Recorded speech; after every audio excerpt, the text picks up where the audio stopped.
نورید آپا، آج بڑی عظیم ہستی کا دن ہے، دین میں بہت خدمات ہیں سیدہ عائشہ رضی اللہ تعالیٰ عنہ کی، نو ڈاؤٹ نبی آخر الزماں کی آپ چہیتی زوجہ ہیں، سبحان اللہ، کیا خوبصورت القاب ہیں آپ کے، حبیبہ، طاہرہ، صدیقہ، عمیرہ، کیا شان ہے ان کی، ارشاد فرمائیے۔ بہت شکریہ فائزہ۔ بسم اللہ الرحمن الرحیم، اللہم صلی علی سیدنا و مولانا محمد وعلی آلہ وصحبہ وبارک وسلم۔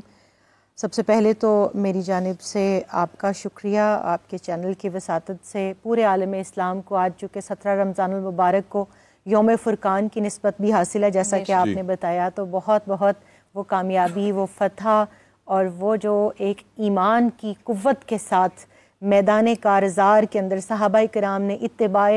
رسول صلی اللہ علیہ وسلم کی عملی تفسیر اور ایک مثال قائم کر دی، اس کی بہت مبارک۔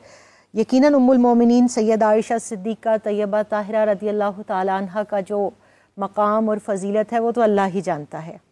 یا اللہ کے نبی صلی اللہ علیہ وسلم جانتے ہیں، کیونکہ قرآن میں جن کی برات میں خود کلام الہی اللہ رب الکریم نے نازل کیا، ان کی شان میں کیا بیان کر سکتی ہوں، لیکن حاضری ہے اس ہستی کی بارگاہ میں کہ میری دانست میں Faiza the most learned lady of the human history no doubt سیدہ عائشہ صدیقہ رضی اللہ تعالیٰ عنہ ہے۔ ان کا جو مقام امہات المومنین میں جو خواتین کے اندر ہے، اس کے بارے میں رسول کریم صلی اللہ علیہ وسلم کا ارشاد مبارک ہے کہ عائشہ کو تمام عورتوں پر وہ فضیلت حاصل ہے جو سرید کو تمام کھانوں پر ہے، اور پھر وہ جو آپ کے اختصاصات ہیں، امتیازات ہیں، جس طرح سے نبی کریم صلی اللہ علیہ وسلم نے آپ کو علم دین کی خاطر بطور خاص اپنا قرب عطا فرمایا، آپ کے لحاف مبارک میں وحی کا اترنا، آخری وقت میں آپ کی گود انور کے اندر آپ صلی اللہ علیہ وسلم کا سر اتھر ہونا، مسواک کو اپنے دانتوں سے نرم کر کے حضور کو پیش کرنا، مزاج شناس رسول صلی اللہ علیہ وسلم، پھر کس طرح سے آپ کے حجرہ مبارکہ کو روضہ رسول صلی اللہ علیہ وسلم کا درجہ ملا، کس طرح سے آپ کے ذریعے سے تیمم کی آیات اللہ رب الکریم نے اس امت کو ودیت فرمائی، کس طرح سے آپ کے ذریعے شریعت کا وہ دین کہ جو 2/3 دین ہے، اور خاص طور پر میں شکر گزار ہوتی ہوں سیدہ عائشہ صدیقہ طیبہ طاہرہ رضی اللہ تعالیٰ عنہ کی کہ اگر وہ علم سے اتنا شغف نہ رکھتی، ان کا فقہ اسلامی کے اوپر اتنی دسترس نہ ہوتی، ان کے ذریعے سے رسول کریم صلی اللہ علیہ وسلم کی جو خانگی زندگی ہے، جو آئلی زندگی ہے، جو گھر کے اندر کی چیزیں ہیں، وہ ہم تک کیسے پہنچتی، پھر انصار کی خواتین کو کس طرح آپ اپریشیٹ فرمایا کرتی، کس طرح منہ بولے بھائی کے بیٹی کے ساتھ نکاح آپ کے ذریعے سے آسان کر دیا گیا، کیونکہ جب آپ کا نکاح کا جو ہے معاملہ پیش ہوا تو سیدنا صدیق اکبر رضی اللہ تعالیٰ عنہ نے یہی توجیہ پیش کی تھی کہ رسول رحمت صلی اللہ علیہ وسلم تو مجھے اپنا منہ بولا بھائی کہا ہے، اور عربوں کے اندر یہ ایسی جو ہے وہ قباحتیں موجود تھیں کہ وہ منہ بولے بھائی کو وہی درجہ دیتے تھے جو اصل کا، مگر آپ کو پھر آپ صلی اللہ علیہ وسلم نے ارشاد فرمایا کہ منہ بولے بھائی کی بیٹی سے شادی ہو سکتی ہے۔ پھر شوال کے مہینے میں جو توہمات تھیں کہ عرب اس مہینے میں نکاح نہیں کرتے تھے، تو آپ کی شادی بھی، نکاح بھی شوال کے مہینے میں ہوا، آپ کی رخصتی بھی شوال کے مہینے میں، نکاح کے حوالے سے ہی بات کو آگے بڑھائیں گے۔ آپ سے ابھی بہت ہی خوبصورت القابات سے جو ہیں وہ ظاہر ہے وہ ہمارے نوٹس میں بھی ہیں۔ حضرت عائشہ رضی اللہ تعالیٰ عنہ جو ہیں وہ آپ صلی اللہ علیہ وسلم کے نکاح میں آنے سے پہلے جو ہیں وہ کیا ان کی جو ہیں وہ تھیں خصوصیات؟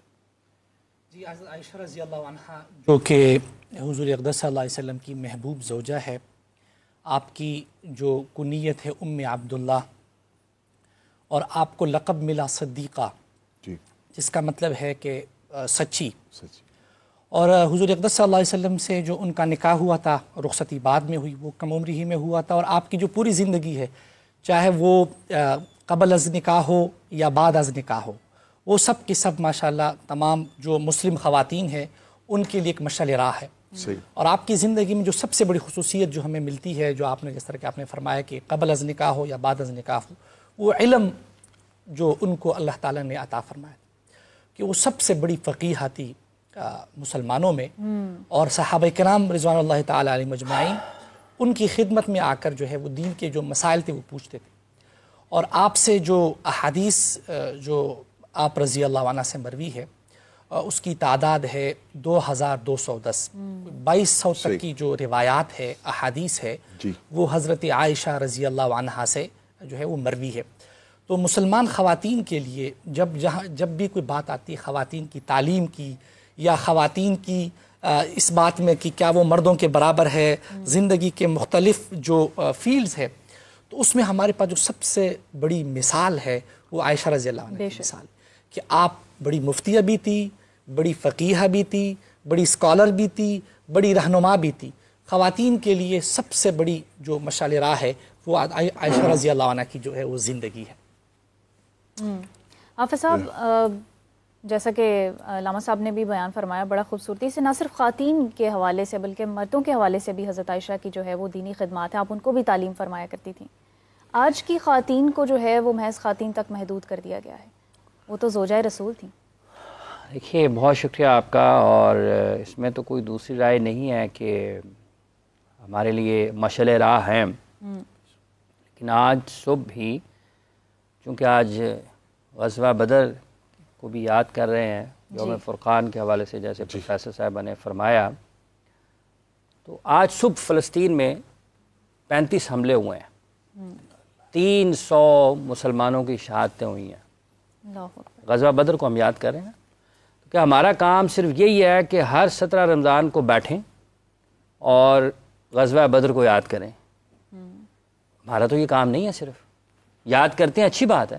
کیونکہ نبی کریم صلی اللہ علیہ وسلم آپ کے عظیم صحابہ کی یاد بھی ہمیں اسی طرف لے کر جائے گی جو ہدایت ہے، رہنمائی ہے. اس میں تو کوئی دوسری رائے نہیں ہے. لیکن کیا صرف ہمارا کام یاد ہی کرنا رہ گیا؟ آج کے دن کی مناسبت سے 300 مسلمانوں کی فلسطین میں شہادت کے دکھ کو ذرا محسوس کریں، ہے کیا؟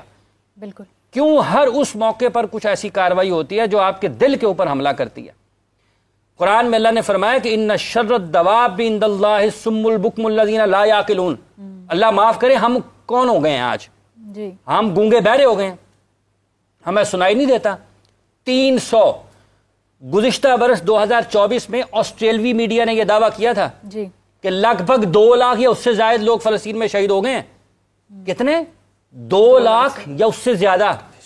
جو اعداد و شمار ہمارے پاس آتے ہیں، اس کے علاوہ غزہ سے جو آتے ہیں یا دوسرے میڈیا سے، وہ کہتے ہیں کہ شاید 40-50 ہزار کے درمیان ہے، 45 سے 50 ہزار کے درمیان ہے. 300 آج صبح شہید ہوئے ہیں. یہ جنگ بندی کے معاہدے کے باوجود ہیں. تو وہ جو وہاں پر گردنیں کٹ رہی ہیں، جو خون بہہ رہا ہے، وہ کن کا ہے؟ وہ لا الہ الا اللہ محمد رسول اللہ کا نعرہ بلند کرتے ہیں نا، اللہ اکبر کہتے ہیں. ان کو سزا دی جا رہی ہے اس چیز کی. تو جب آپ غزوہ بدر کو یاد کرتے ہیں، جب آپ یوم فرقان کہتے ہیں، تو وہ وہاں پہ ہم یہاں بیٹھ کے صرف یہ کہہ دیں جی اس کو یاد کر لیں، بالکل، اور ہم کہیں کہ ٹھیک ہے. یہ جو مسئلہ ہے، قرآن جب آپ کے سامنے ہے، تو اللہ تعالیٰ کے احکامات کو جب مسلمان تو ایک جسم کی مانند ہے، نبی کریم صلی اللہ علیہ وسلم کی حدیث مبارکہ ہے کہ اگر آنکھ میں درد ہے ایک جسم کی مانند ہے تو پورا جسم تکلیف میں ہے. بالکل. تو پھر یا تو وہ مسلمان نہیں ہے جو کٹ رہے ہیں، یا پھر توبہ نعوذ باللہ ہم نہیں ہیں، کیونکہ حدیث سے تو مطابقت نہیں رکھتے ہمارے اعمال. اور یہ صرف پاکستان کی بات نہیں ہے، میں ان کو کیا یاد کروں، میں اپنے ملک کو دیکھ لوں. جی، یہاں پر کبھی نصیب و لال پہ تشدد ہوتا ہے، کبھی عائشہ جہاں زیب اپنے میاں کا مسئلہ لے کر تھانے میں پہنچ جاتی ہیں، ٹھیک ہے جی. کبھی آپ دیکھتے ہیں تو نرگس صاحبہ کا مسئلہ ہوتا ہے، اور کبھی ونی کے جو مسائل ہیں پاکستان میں وہ سننے کو ملتے ہیں. پاکستان کے بچوں کے ساتھ جو ظلم ہو رہا ہے، تعلیم کے نام پر، صحت کے نام پر،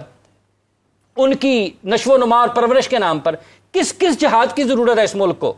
اور کسی ایک طرف بھی نظر آتا ہے کہ آپ کو عملی طور پر ہم اس جگہ پر جا رہے ہوں؟ ہم تو کہہ رہے ہیں چھوڑ دیں، سائڈ پہ رکھیں. اللہ تو قرآن میں فرماتے ہیں قُلْ إِنْ كَانَ آبَاؤُكُمْ وَأَبْنَاؤُكُمْ وَإِخْوَانُكُمْ وَأَزْوَاجُكُمْ وَعَشِيرَتُكُمْ وَأَمْوَالٌ اقْتَرَفْتُمُوهَا وَتِجَارَةٌ تَخْشَوْنَ كَسَادَهَا وَمَسَاكِنُ تَرْضَوْنَهَا أَحَبَّ إِلَيْكُم مِّنَ اللَّهِ وَرَسُولِهِ وَجِهَادٍ فِي سَبِيلِهِ